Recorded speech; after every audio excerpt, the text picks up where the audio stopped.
We get them. Thank you very much, Kristen. Now let's bring in Raghida Dergham, a senior diplomatic correspondent for the London-based Al Hayat newspaper. Raghida, thank you so much for joining me. Tamron. Let me get your thoughts on what we're seeing. Many people have remarked at the ease that the rebels were able to enter Tripoli, and there's a fear that Gaddafi's last stand could, as some other world leaders put it, be a possible bloodbath in the end. I think the Libyans have surprised us once, and they will surprise us again. I pray not, but I do not expect a bloodbath. I think people in the National Transitional Council are people of experience. They understand the importance of what they've been through, and I think I would count on this new alliance that we are witnessing between NATO and Arab countries. This is maybe a marriage of convenience, but it's an alliance that's very good for Libya. Together, I should say, with the United Nations, the Security Council, and Ban Ki-moon, the Secretary General. And now they're talking about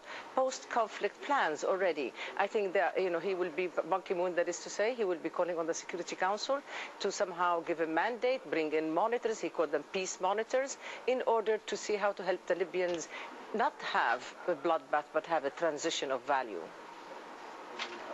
But before we get to any of those points of moving forward and who will take control of Libya and what country will, quite honestly, emerge, we're looking, again, with Colonel Ghadaffi nowhere to be found. His last comments were audio and still very threatening here. In the next few hours, if not the next few days, what is your concern that might play out here? Well, it's important to see where Colonel Ghadaffi ends up being, but I think this is already almost the end of the story, whether he is captured, alive, commits suicide, or delivered to justice.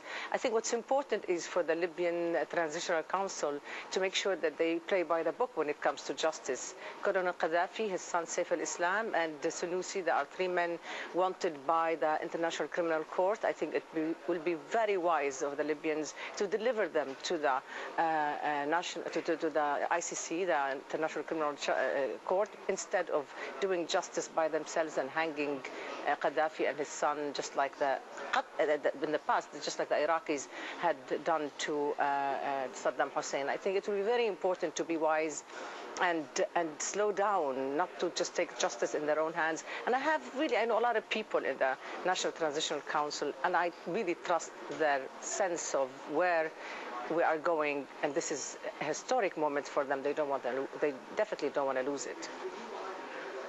All right, Raghida Dergham, thank you very much for your time and your analysis. Thank you. Thank you.